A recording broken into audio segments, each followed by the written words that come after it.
Alright, to get started with My Writing Lab, go to www.iccms.mylabsplus.com.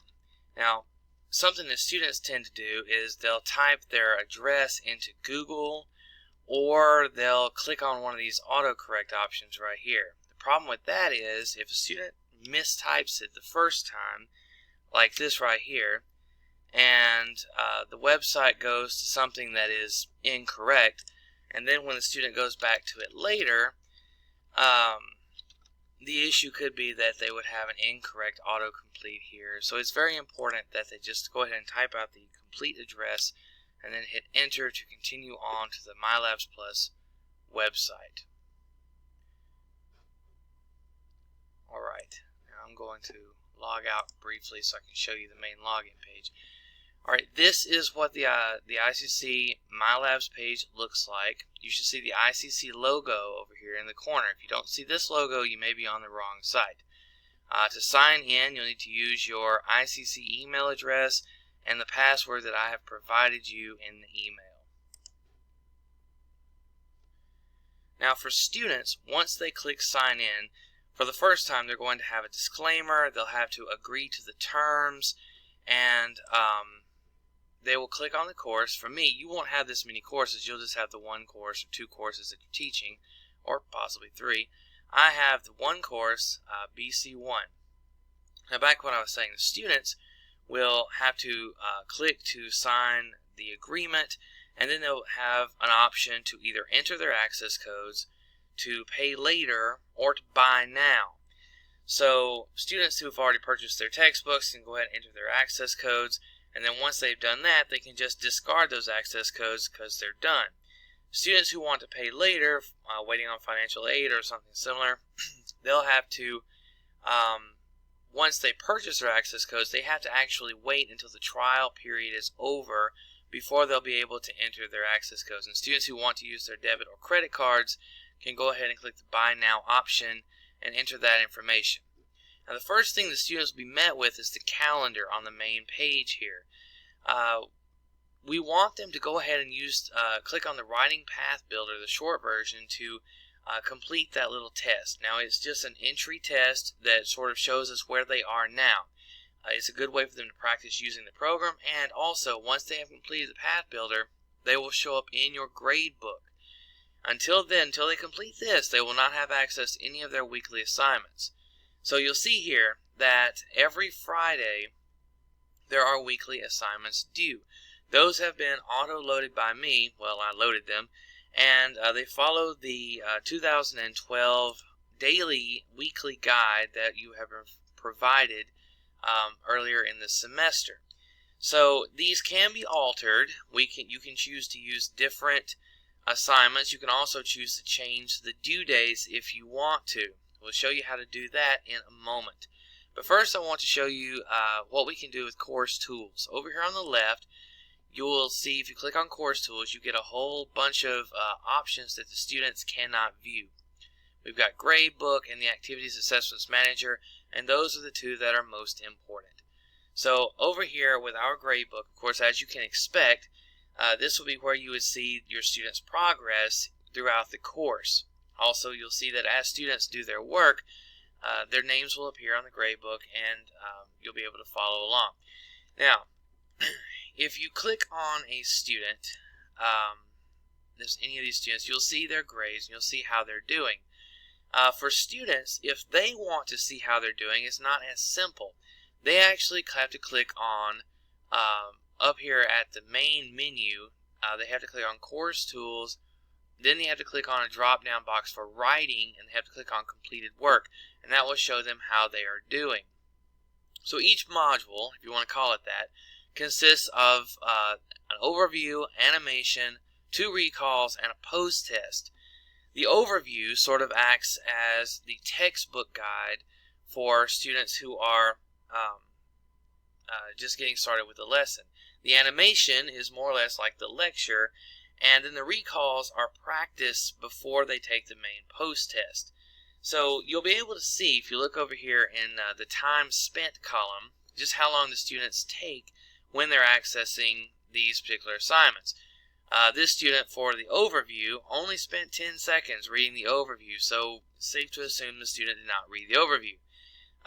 That isn't so bad for this assignment, but as the semester progresses, there are lots of things students can miss. So it's a good thing to check this and to point it out to them. Let them know that you know when they're not doing their job. And so you have animations that the students can watch, and then recalls. The post-test is the most important grade in the entire section.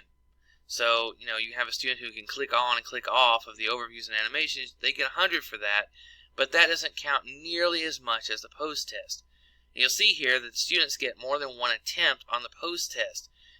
Usually it's 2 attempts, so this student made an 80 on the first attempt and a 100 on the second attempt, which is good. A lot of times students don't actually want to do multiple attempts, but it's good to sort of push them into that because it can help them to do better.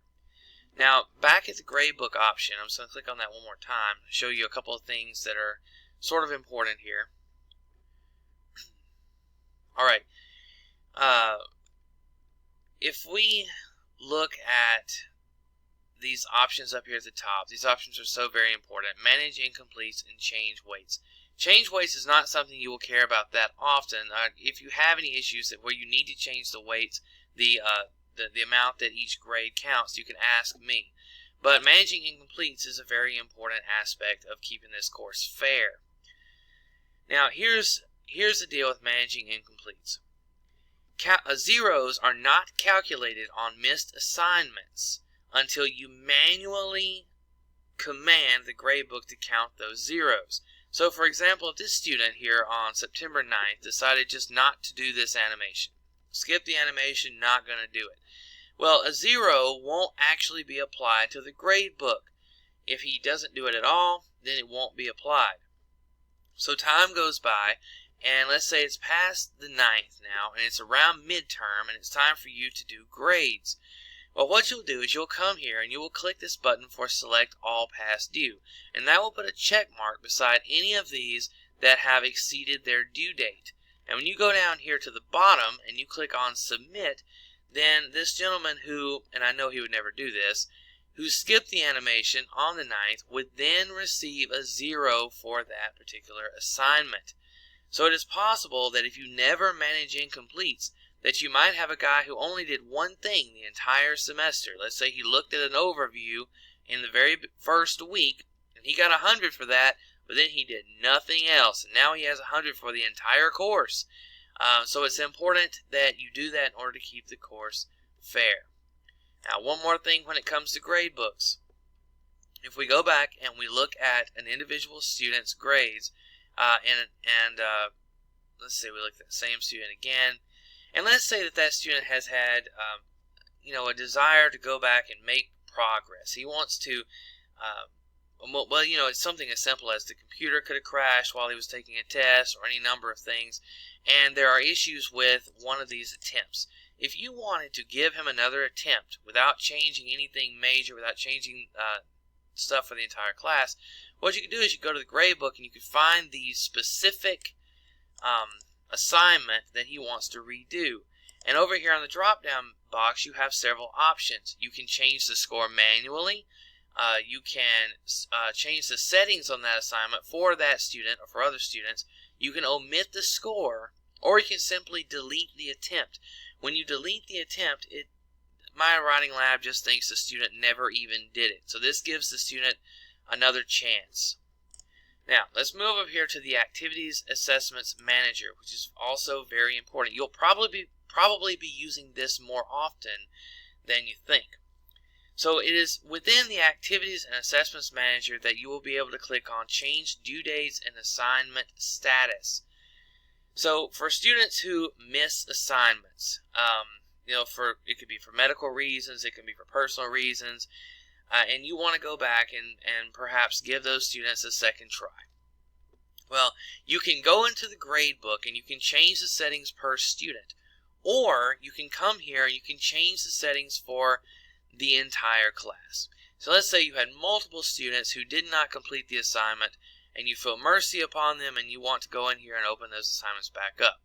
So on 2.2, which is right here. It's due on the 9th. Let's say that all the students missed, or many students missed 2.2. So what you would do to change those due dates is you would go down through here, clicking all the buttons next to 2.2. And then at the top, you change the due date. So let's say we change it from the 9th to, I don't know, the 16th of September. Then you click Apply to Selected. Now, what that did is it changed all the due dates, but you're not done. You have to click on Update Changes Only, which I'm actually not going to do because I don't want to do that to that particular assignment. But once you have done that, then your calendar will reflect your new due dates.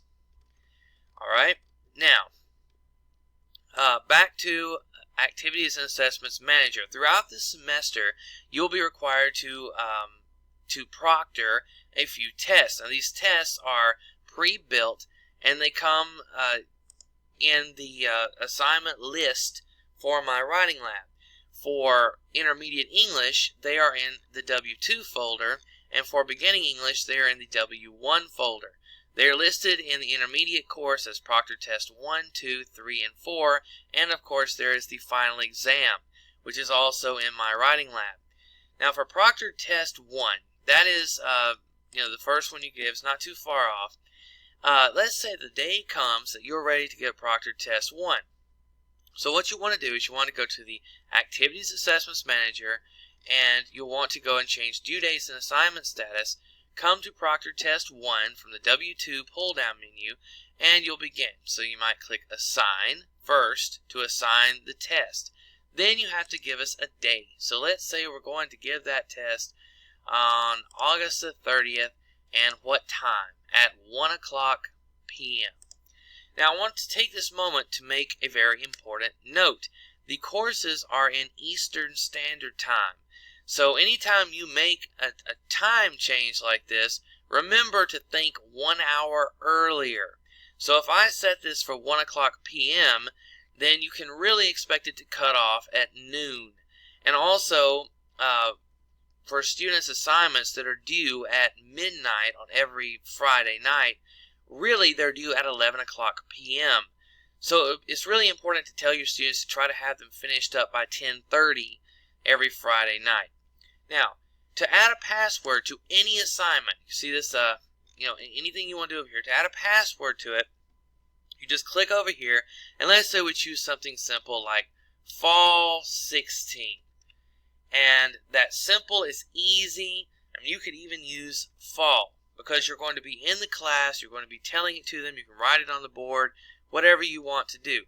The password is simply there to protect against students who are in your class who may not have come to the classroom, who are outside of class, and try to take the test with help from others and so on. So once you put the password in, once you set the time, and once you click the sign, then you can update the changes. All settings or changes only, doesn't matter.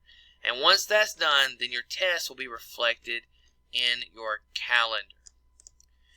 Alright, so I know that's not everything, but if you have any more questions, please email me at jlarmstrong@iccms.edu.